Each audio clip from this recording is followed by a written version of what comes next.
I have been invited today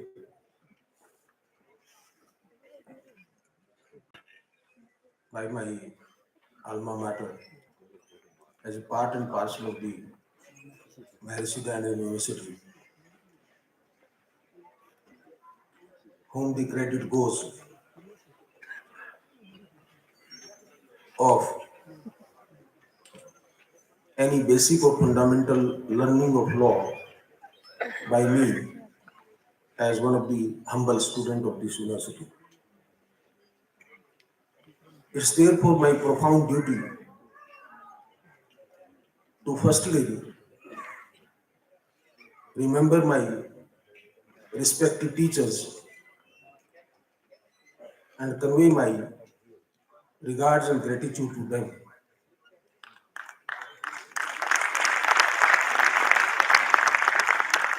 Therefore, I would start Dr. Professor Anveer Singh,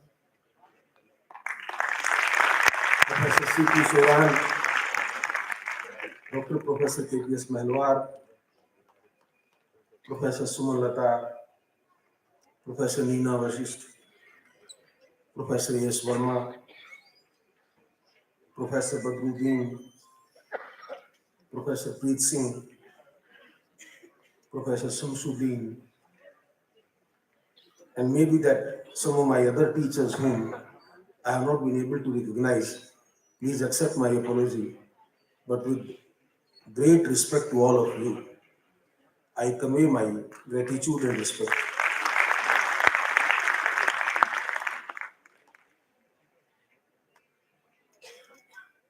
I am equally humble and respectful to the next generation of teachers of the law faculty led by Professor Kavita Dhul, who are now committed in the education of law and are providing an outstanding breed of law students whom, as the learned Vice Chancellor pointed out and the earlier speakers also pointed out, they are showing their worth and proving their mettle in different walks of life, whether it's judicial services, whether legal profession, or whether the holding of assignments across the world, including in a competitive world like America. My three brother judges from Punjab and Haryana High Court, Justice Rajesh Bhardwaj, Justice Sanjay Vasisht, Justice Sartesh Manuja, Professor Rajveer Singh, Vice Chancellor of the University, Dr. Taneja, the learned Registrar, Professor Navratan Sharma of the Dais, Dr. Singh, other learned distinguished professors, Dean, Head of the Department, and members of the faculty of different departments in the Maharishi University. There are time constraints, therefore, maybe that I am unable to speak and address personally to all of you. But all the distinguished teachers from different departments of the university, if some of my class fellows of 1981 to 84 batch are present, my special regards and compliments to you.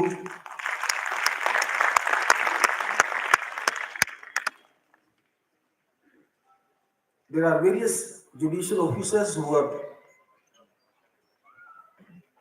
their roots in Maharishi University and are serving as district and session judges and other judicial assignments in the states of Punjab and Haryana who are present here.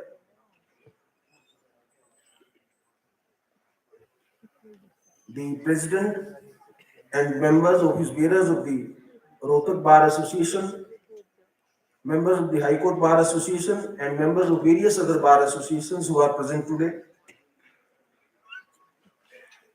Mr. Dhaka, Vice Chairman Bar Council, is present. Distinguished ladies Dr. Shanjit Kaur, Mrs. Vice Chancellor. I count my wife also among those distinguished ladies.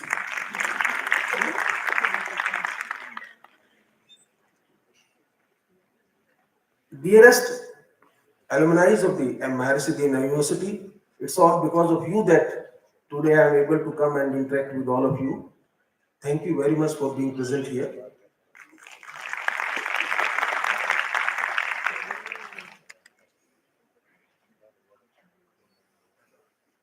Officers of the district administration,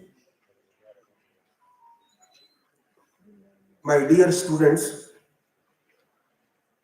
ladies and gentlemen, friends from media.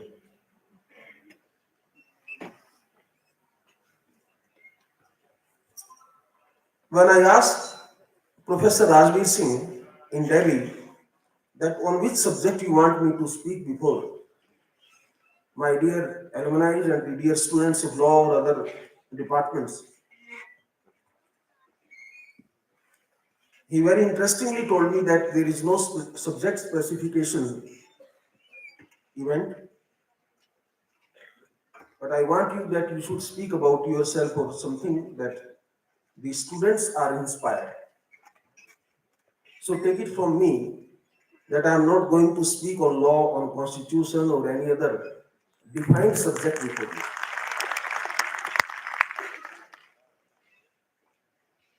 The learned registrar in his introductory remarks started with a brief narration of my journey from a village which is not far away from Rohtak. And I thought I will share some of my experiences in life which might be of some help to the young, brilliant, and eminent new generation of this country who is making its future in the compound of this glorious university.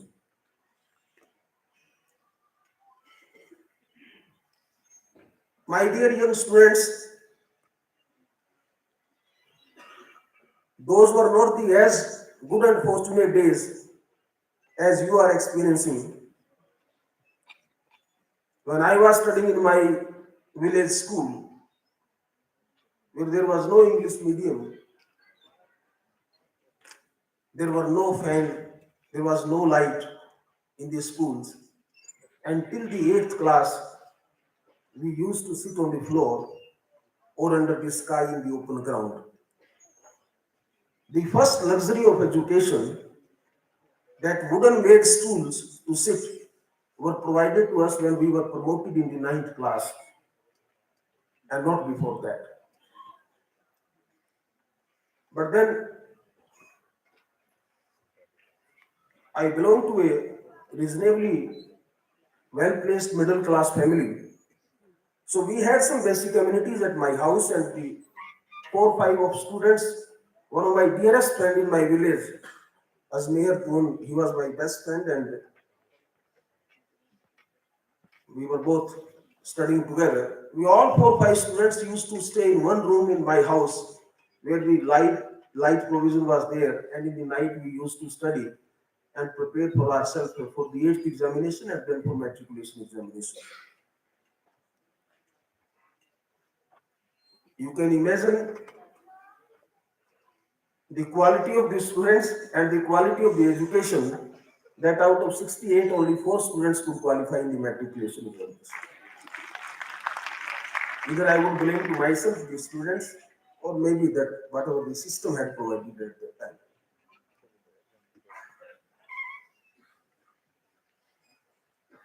The first cosmopolitan visit, I'm using the word cosmopolitan,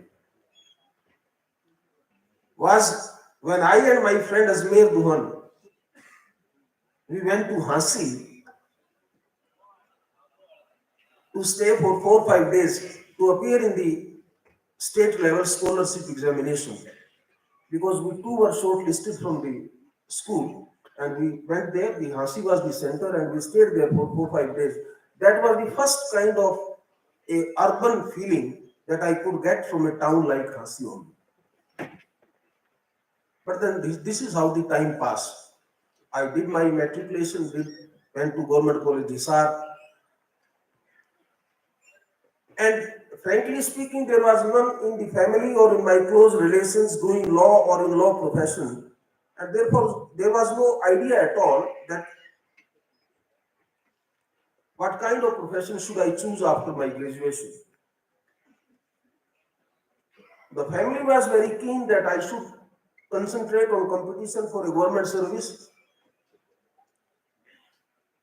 and become an asset for the family as earning hand. But somehow or the other, by the time I reached my final year in BA, I was determined to join law. How I got this idea, from where I got this idea, there is some background, but today there are some time constraints, but I will not. But I had decided that let me think of joining law, and whatever will happen, I will face the consequences.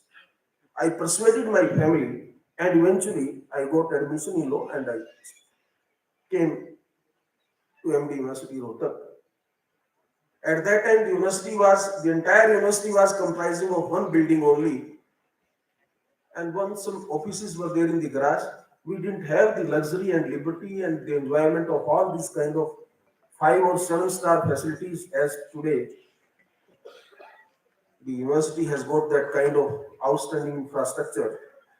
Thanks to the successive vice chancellors, and much credit goes to Professor Rajbir Singh, who has been able to create all this environment.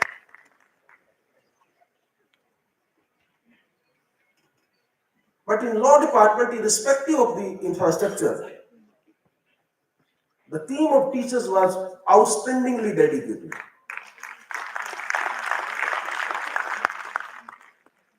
I cannot explain in words the investment they made in each student and how personal touch they used to give during their class, in the classroom or even outside the classroom. My teachers were available to us 24 hours, and so must be right now also. Today's teachers also, they are too very dedicated. The quality education the teachers provided at that time, because of their commitment, because of their zeal, and because of their mission that their students succeed more than what they had achieved in life, as Professor Veer Singh explained. We really learned a lot. And after my result came in LLB final year, I will take you slowly, I will complete this journey in a few minutes. I decided that I will immediately join the profession, I will start practicing. So from that building, I took my mark sheet, and I was going to the local bus stand near Model Town, thinking that from Rohtak itself, after getting the mark sheet, I will go to Chandigarh, apply to the Bar Council, and will obtain my license. So when I was walking up from that university building to the local bus stand, I was going, it was afternoon, I got a call, somebody was calling my name. 3-4 times when somebody called me, then I looked behind and I saw one of my law teacher. In दोनों छुट्टियां थी, university बंद थी, but then still I found one of my law teacher was there. He was calling. I rushed back, touched his feet, and I told him that Guruji, I have passed the law and my degree is here. He said, "Where are you going?" I said, "I'm going to Chandigarh." "Why?" I said, "I want to apply to the Bar Council to obtain the license because I want to start practice. In fact, I have already started practice because I am going to District Court Hisar, my hometown, and I just need a license." Yeah, he said, "Why? Why do you want to join practice?" I said, "Guruji, I'm very keen to join the profession." He said, "If you will join practice, then where are the students who will join the LLM?" He thought that I was academically sound, so I should join LLM. So my answer was, "Guruji, now I am fed up with studying, so I want to join profession." Little realizing that profession, the whole life you will can continue to read, and you wanted to escape from reading. But this is how the fate and destiny you call, or my decision you call. I was very firm. I went there. I went to Chandigarh, got the license, and 29th July 1984, I formally joined the profession. When I was practicing in the district courts working with a senior, my senior was a very outstanding civil counsel. He asked me to argue an appeal, civil appeal, before the district judge. When I argued that appeal before the district judge, it was just 2 3 months of my practice. The district judge called my senior. He was a prominent leading lawyer. And in the morning, it's a common practice that in the court of the session judge, or mostly all the senior lawyers of the bar, they will be there. Normally, everybody has cases there, so they will assemble there. So in presence of all the senior counsels and leading lawyers, the district judge announced that why this boy is being spoiled in the district courts, you ask him to shift to the high court. So all the seniors started telling me that you shift to Chandigarh and you start practicing in the high court. I said, I don't know anyone in Chandigarh. I don't know any lawyer, I do not know anyone else, where to stay, where to work, how to go, which office to go, whom to request, and who is going to accommodate me. And I don't have financial means to go and start my own establishment. So therefore, what can I do? I can't go there. Then one of the leading lawyer in the district court, Hisar, he, after 1 month or so, he made some arrangement. He talked to a senior lawyer in Chandigarh, and suddenly he asked me, "Beta, tomorrow you will accompany me in my car. I am going to drop you in Chandigarh." So this is how I landed up in Chandigarh in February 1985. Knowing nothing, the days were very hard. There was struggle, work, and work. I got a room to stay. I didn't know cooking.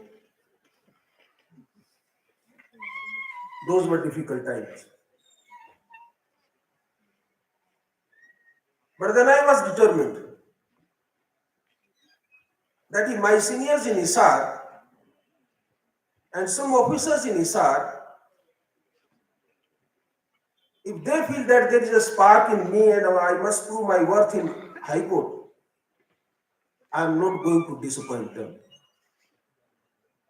And that determination led me to completely devote myself in profession. And I do not hesitate in disclosing that when maybe that young people used to enjoy watching movie or anything else, I was a person who always concentrate and work on briefs and briefs. And I would also say that I was fortunate enough that my seniors also started trusting me in High Court. And I got so much opportunity to argue the cases at a young age that very soon even the judges in the High Court started recognizing me. Now, one thing here I want to tell my young students or the young members of the bar who are present here. Despite the fact that I didn't study in an English medium school, or I started learning English at a comparatively late stage, what I learned after shifting to Chandigarh was that drafting of a petition, drafting of a case is the real mantra to succeed. And the art of drafting a case makes a lot of difference, and it really is so essential for your professional rise and to prove your competence that there is no other comparison. And slowly I started concentrating on drafting, and it so happened that many senior advocates in the Chandigarh High Court, those who were very busy with their work, they started engaging me for the purposes of drafting only.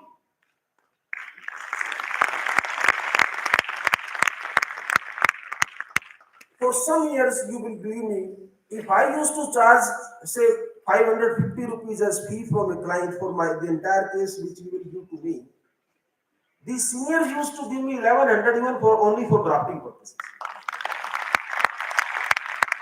So that was really something I started enjoying, but slowly when my own work increased, I started very humbly saying no to one, then to other, and then third. And eventually in 1987, I full-fledged independent practice I commenced. I did succeed. I was reasonably, and I can say I always consider myself that I am a professional successful. I have established my practice and I was doing reasonably good and quite well when eventually at the age of 37, I was offered the advocate generalship.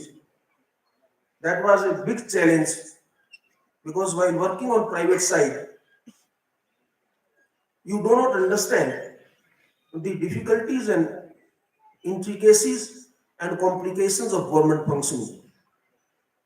Right from the policy decision, how it is taken, and ultimately, eventually, how it is implemented at the grassroots level, there is a long journey in government functioning. And at the age of 37, when I became Advocate General, I got a deep insight of that functioning. And eventually, it really helped me a lot, I would say, on after my elevation, because 9th January 2004, I will complete on Monday 19 years of justice. 9th January 2004, in the morning I resigned as Advocate General and 10 o'clock I took oath as a judge. And that shifting from government first law officer to the justice. And thereafter, in my justice, that my experience of private practice and as a government counsel, that helped a lot in understanding the brief before you and the judgment making process. I'm not taking judgment delivering process, the justice delivery concept that was really strengthened because of the experience on both sides, the private side and the government side. So the first thing which I want to tell the students sitting here, that please start concentrating on the art of drafting. Now, what is the art of drafting? I've been telling, and I will repeat today, the art of drafting is something like writing a fiction. When a case comes to you, every case has its own distinguished and distinct set of facts. The narration of facts in the case makes a lot of difference in ultimate, eventually, the result of the case. If you narrate the facts like a fiction story and the judge or the presiding officer of any tribunal or any other quasi-judicial institution, if you start reading what you have drafted, and he cannot stop himself from reading it and he is prompted to read up to the last, half of the case is won. And therefore, drafting makes a lot of difference. As I say, it's a very, very important component of a successful profession. The second thing which I want to tell and which I have experienced in my life is the clarity in your oratory. Are you able to communicate what do you want to say? You do not need any American slang. You do not need any kind of rich language or heavily loaded words for expressing yourself. In a plain language, if you can communicate what do you want to communicate or want to say on behalf of your client, that is second stage of your success. And for that purposes, I would request to all of you that start involving yourself in debates, in declamation, in speeches. Wherever you get a platform, please do speak. And you will open up, you will learn, you will gain confidence. And once you gain the confidence, you will not feel any kind of psycho fear while appearing before a judge. The third thing that you always keep in mind, that you are the officer of the court. And when you are officer of the court, your duty is to secure justice. And securing justice is not the solemn duty of the judge only. That responsibility lies on the assistance which is being provided to the judge on left hand side, on right hand side also. Therefore, there is an onerous duty cast on you that when you go to profession, You forget about the brief you are holding. Yes, you will do your duty for the client. You will do justice to him. But at the same time, you being an officer of the court will do justice to the society also. And that requires the element of not telling lies, speaking truth. Speaking truth in legal flavor, which where you can successfully defend your client, and at the same time you are not able to hide anything, and you are not compelled to tell lie before the court. That is what a professional element, a ingredient need to be imbibed in you, and for that also you need you must muster courage and have that kind of confidence that after speaking this much also I will be able to succeed in a case. But if after law, it's not necessary that you will join profession. Today there are a lot of avenues available to the law graduates. You may think of joining the judicial services, and I'm told MD University is the top leading university from where the law graduates are now being selected and appointed as judicial officers in the states of Punjab and Haryana. That is another role model. You are selected as judicial officers. So what is your duty? There your duty, as I said, is to do justice and justice only.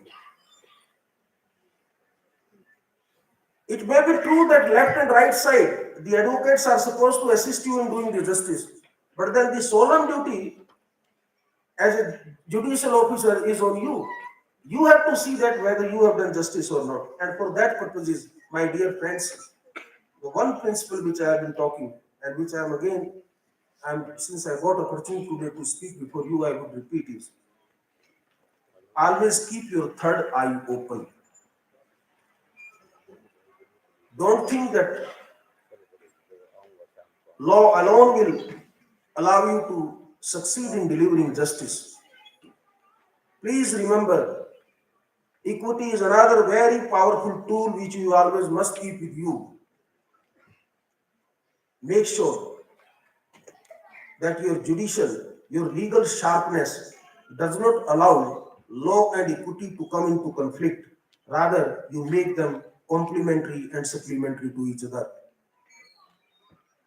And if you succeed in doing, and if you are a good humane, you have a approach to the marginalized section, to the last man in the street, to the common man, and if you are able to understand the pain and agony of that common man, I am quite sure you will prove to be a very successful judicial officer also, as a judge also.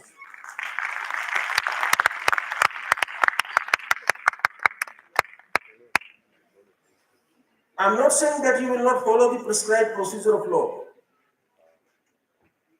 I should not be misunderstood to say that you don't follow the law. But I must point out to you that when you are determined to do justice, the law itself open vista and provide you ways how to achieve that justice. I was sitting in a civil revision jurisdiction in the High Court and dealing with an interim matter when I found that this is a case where A and B parties are not contesting against each other. This is a case where there are 4 girls, minor girls who are sisters, unfortunately, whose mother has been murdered by their own father and father was in jail. That it is a case where the rights, properties and future of these 4 girls is at stake, not of the parties who are before me. So I immediately thought that what should I do? So here comes the question of law. If I was to follow the strict literal sense law, then I was sitting in a civil revision jurisdiction and I could not have gone beyond my powers under section 151 of the Code of Civil Procedure. But then I said, no, I am also a constitutional judge. So I must invoke my powers under Article 226. I immediately invoked my suo motu power, converted that revision into a 226 writ petition, and passed series of orders to protect the properties of those girls, to provide them education, got them admitted to the schools,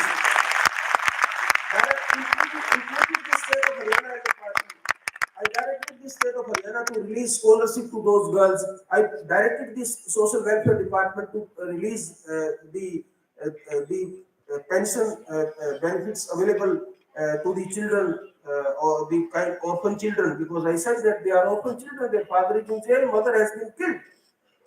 And eventually, I, eldest girl, when she, by that time she had qualified 10 plus 2 examination, I kept that matter 4, 5, 6 years pending before me. And I passed hundreds of pages orders in that case. And when the girl became eligible for the college, the eldest one, I didn't pass an order.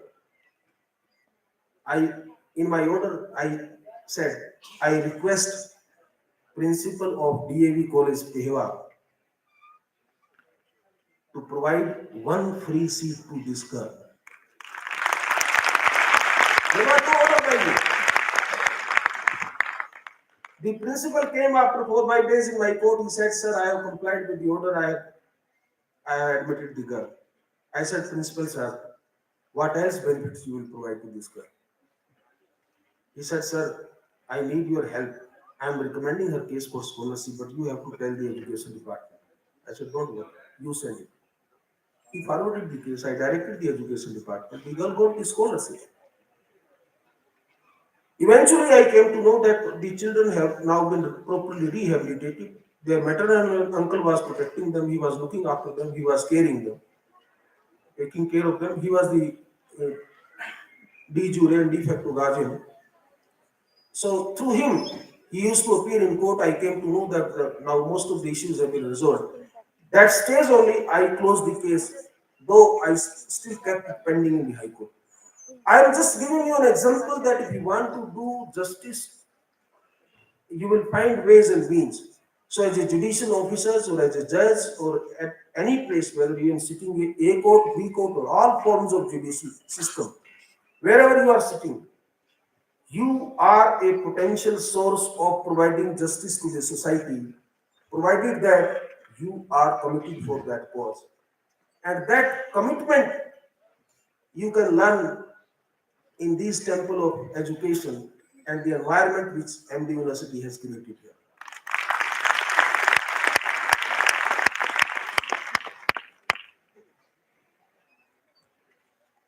The life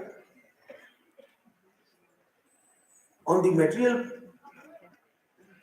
and materialistic parameters, when you succeed in achieving certain positions, offices, it looks to me that you are a successful person. But today, when we learn the lessons of some new things about happiness, it really prompts me to convey one thing more, that it's not necessary that everyone would achieve those parameters or those achievements or those tag marks. Like if I give my example that I became Advocate General or I became a judge of the High Court, or I became a Chief Justice of the High Court, or then I became a Supreme Court judge, or that I will become so and so. This may be.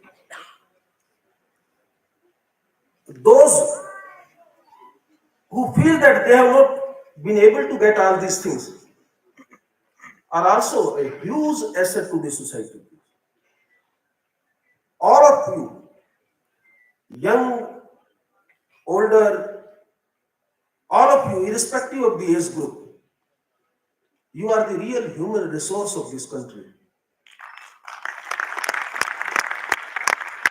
We are one nation who have not allowed the population to become a liability, and with the passage of time, we are converting the population into a big resource. And in that movement, all of you are participants. So never think in pessimistic terms, pessimistic attitude. As I have been saying, and I repeat here, I am a positive person and think in positive terms. So therefore, think all of you that you can play your own individual role wherever you are, whatever you are doing. Whether you are a teacher, whether you are a school teacher, you are a college teacher, you are in profession, you are practicing in district court or in high court or wherever you are. Your role is very important to the society. You are a stakeholder and you are an actor of the society. And since you are a stakeholder, Therefore, play your role within your own limits and try to play a role, positive role, a contributory role, a creative role, which can ultimately, as I said, become an asset to the society.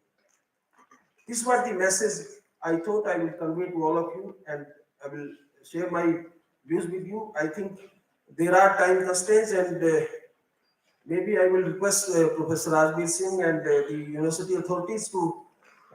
This would be a good reason to call me again, and I will say that I will share the second part of my story the next time with you. Thank you very much.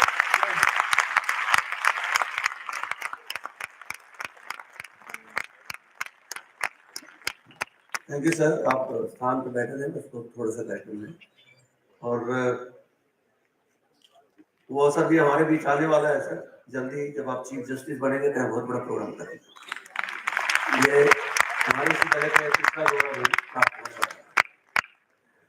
ये बात आपने सही कही। मैं अपने जितने सरल तरीके से, सहज तरीके से, मैं बहुत लंबे समय के बाद एक ऐसे दिल से उद्गार सुने, मुझे लगता है सभी ने रिसीव किए।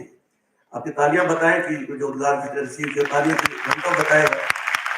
वाकई में आपने बहुत मुझसे बात की, तो आपकी इस शिक्षा का, आपके आशीर्वाद का, आपके विचारों का एक पीता जाता उदाहरण मैं हूँ। जैसे मैंने शुरू में बताया, तो मजाक नहीं था, एक केस था, मेरा एक सिलेक्शन हुआ था एज ऑफिसर। उस केस में जब थोड़ा सा निराश हुआ, तो उस दिन उस समय के एडवोकेट सूर्यकांत जी ने मेरे कंधे पे हाथ रखा कि जो होगा इससे अच्छा ही होगा और तुम्हें जिंदगी में कभी पछताना नहीं पड़ेगा। और जब पिछली बार आप एलुमनी का था, आपने कहा जगदीप, देख मैंने तुमको कहा था अगर वो सिलेक्शन हो जाता तो आज तेरा हरियाणा में इतना कोई नाम नहीं होता। तो आपके इस विचार ने मेरे को बहुत संभल दिया उस समय कि जो होता है उसको पॉजिटिव स्वीकार करते हैं। और निश्चित रूप से आप जब अगर पथ पर चलते हैं तो हम जैसे लोग उस पथ पे चल के अपने जीवन के रास्ते तय करते हैं। हमारे बीच से कुछ अचीवर्स हैं जिन्होंने यूनिवर्सिटी टीचिंग डिपार्टमेंट लेवल पर स्पोर्ट्स में, एकेडमिक परफॉर्मेंस में अपना नाम किया है। मुझे बड़ी खुशी है कि आपकी उपस्थिति में इन बच्चों को हम सम्मानित करवा पाएंगे। मैं माननीय मुख्य अतिथि जी से, माननीय वाइस चांसलर, सभी अतिथियों से कहूँगा एक बार डाइस करके भाग में आ जाए। मैं बच्चों को ग्रुप के लॉट्स में बुलाऊंगा। हमारे स्पोर्ट्स के जो आउटस्टैंडिंग बच्चे, बेटा बैठ जाओ, बेटा 20 मिनट का समय और है, पूछना नहीं है किसी को। आइए प्लीज।